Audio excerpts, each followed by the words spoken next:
Sherlock Holmes, The Dying Detective by Sir Arthur Conan Doyle. It is 1890 in London. At 220B Baker Street, Miss Hudson, Sherlock Holmes' servant, is said, "Things are very bad. Holmes is dying." 3 days now, and he is worse. She thinks Miss Hudson likes Holmes very much, but she is also a little afraid of him. He is different. He has strange visitors, and they come at all hours of the day and night.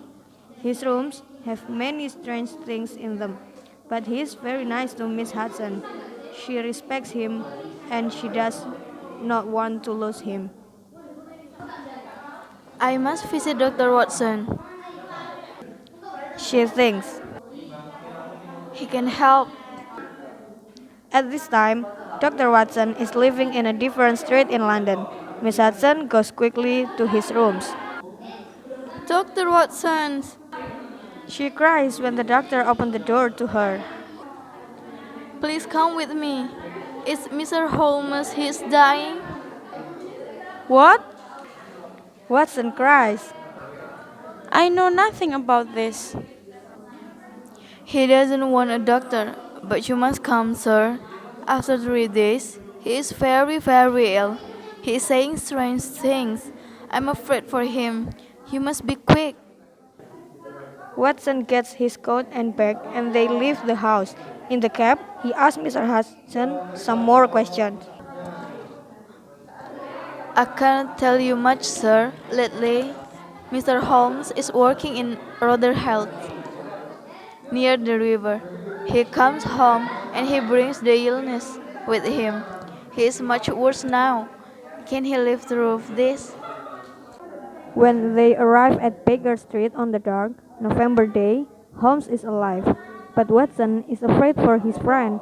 The detective's face is yellow, and his eyes are red with fever. His hands move without stopping. When he speaks, his voice is weak. Well, Watson, bad days are here, I think. He smiles weakly. My poor man. Cries Watson, and he moves towards the bed. Don't come near me. But why? I only want to help. I know, but you can help me. My illness is from the Far East and is very contagious. I'm a doctor. Says Watson quietly. These things don't matter to me. Don't move, and I can talk to you. If not, you must leave the room now. Holmes looks at Watson with fever in his eyes. I cannot trust you with this, Watson. You know nothing of this strange illness. Do you know about Tabanoli fever, for example? Or the Black Formosa fever? No, you don't. You are not a specialist. I'm sorry to say this, but I must see a specialist. Watson is not happy at these words, but he also respects the detective. Very well, Holmes. Dr. Ainstree, the best specialist in this illness, is now in London. I'm going to him now. Watson walks towards the door. Suddenly, Holmes is out of bed. He goes quickly to the door and locks it. Then he goes very slowly back to bed. Watson looks at his friend in shock. What is the matter with Holmes? Holmes cries excitedly. Stay here, Watson. I have got the key. What time is it? 4 o'clock? At 6 o'clock you can go, but not before.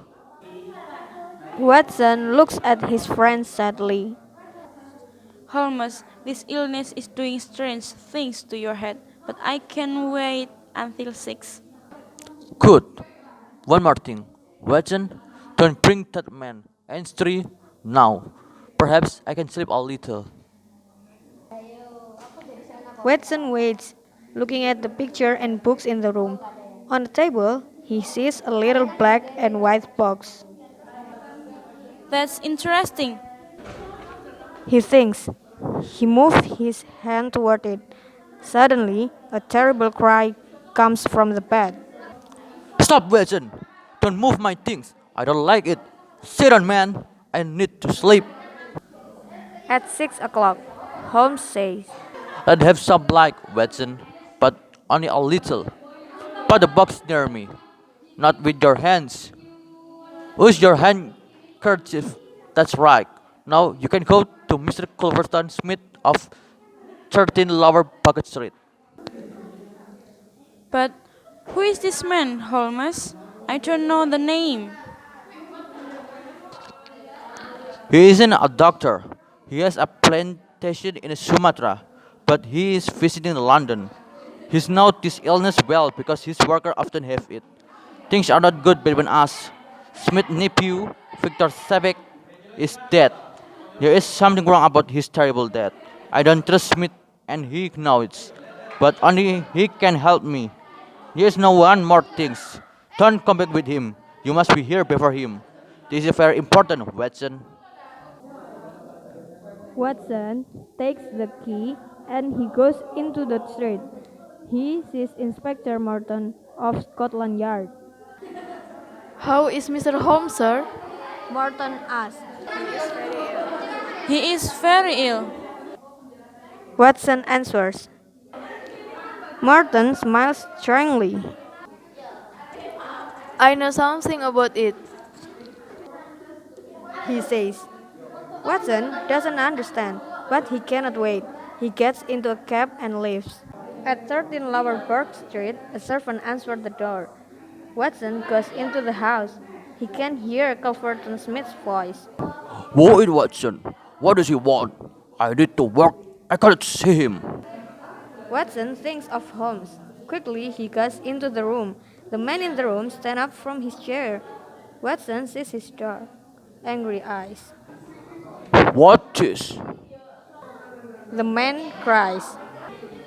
I'm sorry, Say, Watson.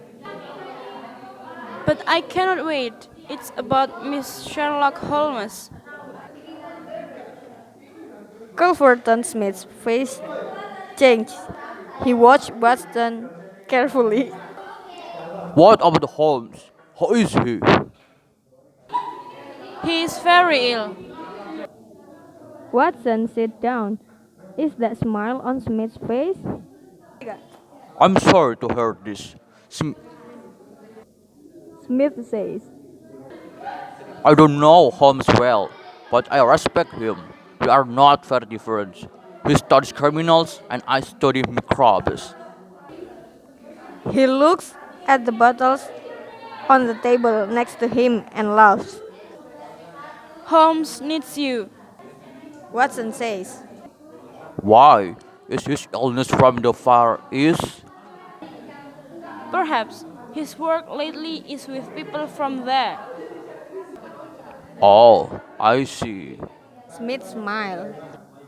How many days is it now? About 3.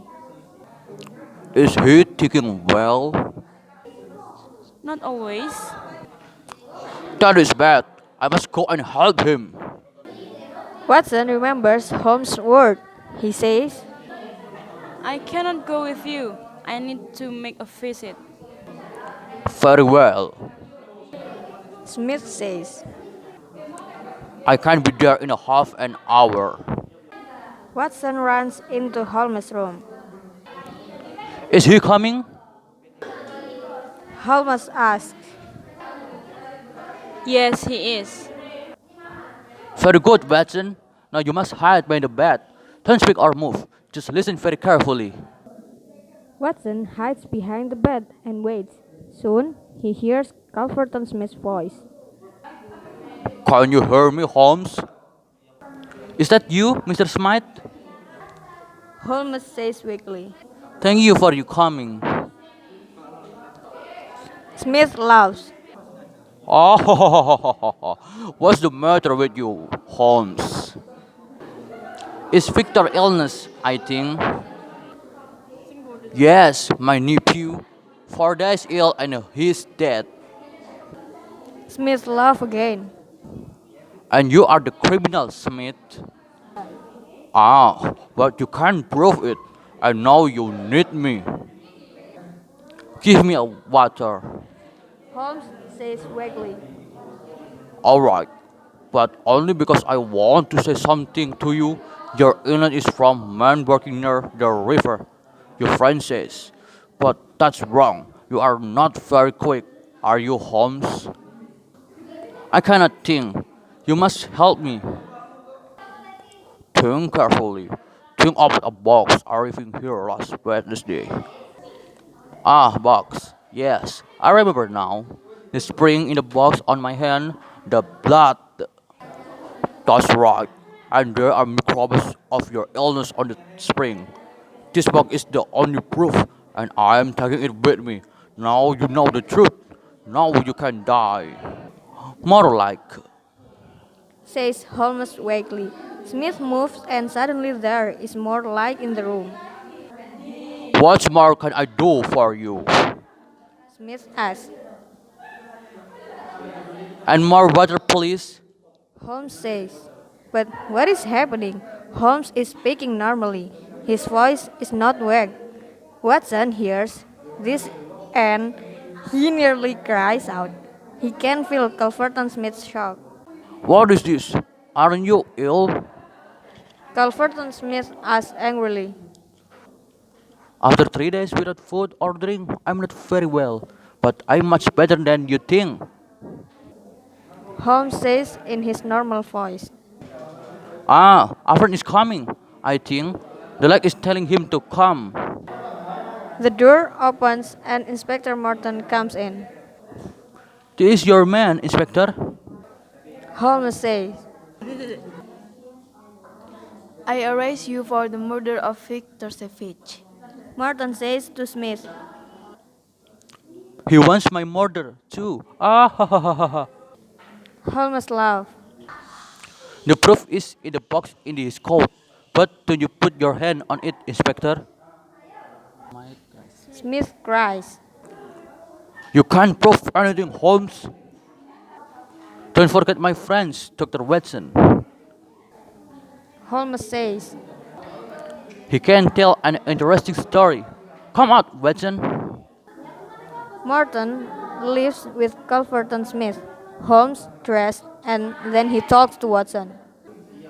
I'm a good actor, Watson, and no food or drink for 3 days is easy for me. This yellow face is only makeup. You cannot come near me and not see this truth. So my illness is contagious, but like in the room help with my Ike. Victor Savage murder is all about money. Money is more important than family to Culverton Smith. I get some strange things at this house. Heavily, I always open them very carefully. Now we must go to Scotland Yard. After that, I want to sit down with you and eat until midnight.